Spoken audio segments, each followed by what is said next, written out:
نماز کے بغیر جو اپنی زندگی گزارتے ہیں ان کی زندگی میں سوائے ٹینشن اور دکھ کے اور ہو کیا سکتا ہے؟ خشوع کے ساتھ نماز کرنا سیکھو. نماز پڑھنے کے بعد آپ ہلکے پھلکے پاؤ گے اپنے آپ کو. رقت کے ساتھ اللہ کے حضور گڑ گڑاتے ہوئے سجدے کرو، اس کا اپنا سرور پاؤ گے. اللہ اکبر. لیکن ایک بندہ کہے کہ جناب میں نماز پڑھتا ہوں لیکن ایسی کیفیت تو پیدا نہیں ہوتی، تو شیطان اس کو کہتا ہے کیا فائدہ ایسی نماز پڑھنے کا؟ لوگ بھی کہتے ہیں فلاں بندے سے یہ جرم بھی سرزد ہوتا ہے، نماز بھی پڑھتا ہے، اس کی نماز کو مورد الزام بناتے ہیں. تو بندہ بھی کہتا ہے چھوڑے، نماز نے مجھے کیا فائدہ دیا. لیکن کہا نہیں، نماز نہیں چھوڑنی.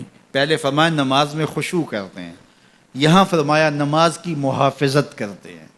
اگر کسی وجہ سے خشوع پیدا نہیں ہوتا چھوڑتے پھر بھی نہیں ہے. یہ اللہ کا فریضہ ہے. محدث کچھوچوی علیہ رحمہ سے ان کے ایک مرید نے کہا حضرت نماز پڑھتا ہوں لطف نہیں آتا، مزہ نہیں آتا.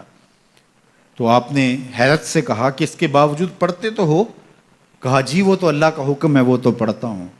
تو محدث کچھوچوی علیہ رحمہ جھومنے لگے، کہا واہ واہ، تم لطف کے بندے نہیں اللہ کے بندے ہو. تمہیں سرور نہیں آتا پھر بھی پڑھتے ہو، اس کا مطلب ہے تم سرور کے لیے، مزے کے لیے، لطف کے لیے نہیں پڑھتے، تم تو اللہ کے لیے پڑھتے ہو.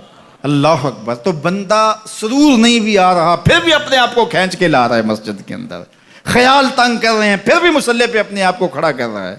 سوچیں اس کو آوارہ پتے کی طرح کبھی ادھر پھینکتی ہیں کبھی ادھر پھینکتی ہیں، لیکن پھر بھی وہ کھڑا ہوا ہے کہ میں نماز پوری کر کے جانی ہے. بار بار کبھی بھولتا ہے لیکن پھر دوبارہ نیت مان کے کھڑا ہو جاتا ہے، نہیں میں پوری کر کے جانی ہے. یہ کیوں کرتا ہے؟ میرے اللہ کا حکم ہے. تو خشوع کی وہ کیفیت نہ بھی ہو تو کہا محافظت پھر بھی کرتے ہیں. یہ خوش نصیب لوگ ہیں. اولئک ھم الوارثون. یہ لوگ وارث ہیں. یہ لوگ جن میں یہ خوبی ہیں یہ وارث ہیں. کس چیز کے وارث ہیں؟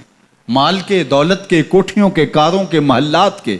کہا الذین یرثون الفردوس. یہ جنت الفردوس کے وارث ہیں. ہم فیہا خالدون. اس جنت سے وہ کبھی الگ بھی اس میں ہمیشہ رہیں گے. چونکہ موت کو بھی موت آ چکے گی، اب موت بھی نہیں، اب ہمیشہ رہیں گے. اللہ تعالیٰ فرمائے گا اَرَضِیتُم، جنتیوں کیا راضی ہو؟ اہل جنت کیا تم راضی ہو؟ تو وہ کہیں گے ہمیں کیا ہوا کہ ہم راضی نہ ہوں، ہمیں تو وہ ملا جس کا ہمیں تصور بھی نہیں تھا. ہمیں جنت مل گئی، محلات و قصور مل گئے. جو سب سے آخر میں جنت میں جائے گا، سب سے آخر میں، جس کو ہماری پنجابی میں پھاڈا کہتے ہیں، سب سے آخر میں، اس کو جنت میں کتنی جگہ ملے گی؟ جو بندہ سب سے آخر میں آتا ہے اس کو دھوپ میں جگہ ملتی ہے. جو اس سے تھوڑا سا پہلے آئے گا اس کو برآمدے میں ملی. جو اس سے پہلے آیا اس کو اندر جگہ ملی. ایسے ہی ہوتا ہے. تو جو سب سے آخر میں جائے گا جنت میں تو وہ سب سے بڑا گناہگار ہوگا، اور جہنم کے رگڑے سہ سہ کے وہ جہنم سے نکلے گا سب سے آخر میں. بخاری شریف میں تذکرہ موجود ہے. اللہ کے حضور حاضر ہوگا اور اللہ اس بندے کو کہے گا بتا کیا چاہیے. وہ کہے گا مالک مجھے یہ چاہیے. اللہ فرمائے گا لک ما تمنیت، جو تو نے آرزو کی جا سب کچھ میں نے تیری جھولی میں ڈال دیا. اب جنت میں چلا جائے گا. اب اس کو تو یہ ہوگا سایہ دیوار میں جگہ مل جائے تو غنیمت ہے. جنت کے کسی درخت کے نیچے جھونپڑا لگا لوں تو کافی ہے. چلو کوئی 2 مرلے کا 3 مرلے کا کٹھیا بھی مل جائے تو کافی ہے. اس کے لیے تو اتنا ہی کافی کہ جہنم سے نکل گیا. لیکن اس کو کہا جائے گا جا جنت میں چلا جا، اور تیرے لیے جنت میں دنیا سے 10 گنا جگہ ہے. دنیا سے، بخاری کی روایت، 10 گنا جگہ. یہ 7 بر اعظم پہ پھیلا ہوا جہاں، اور اس کو 10 سے ضرب دے، اتنی جگہ اس کی ہے جو سب سے آخر میں جائے گا. جب اللہ یہ فرمائے گا تو وہ کہے گا اتسخر وانت الملک، میرے رب تو مجھے رب ہو کے مذاق کر رہا ہے، مالک ہو کے مجھ سے مذاق کر رہا ہے، بادشاہ ہو کے مجھ سے مذاق کر رہا ہے. اس کو لگے گا ہی نہیں کہ مجھ کو، میں ساری زندگی پاپ کرنے والا لیکن ایمان کا چراغاں تو اندر تھا.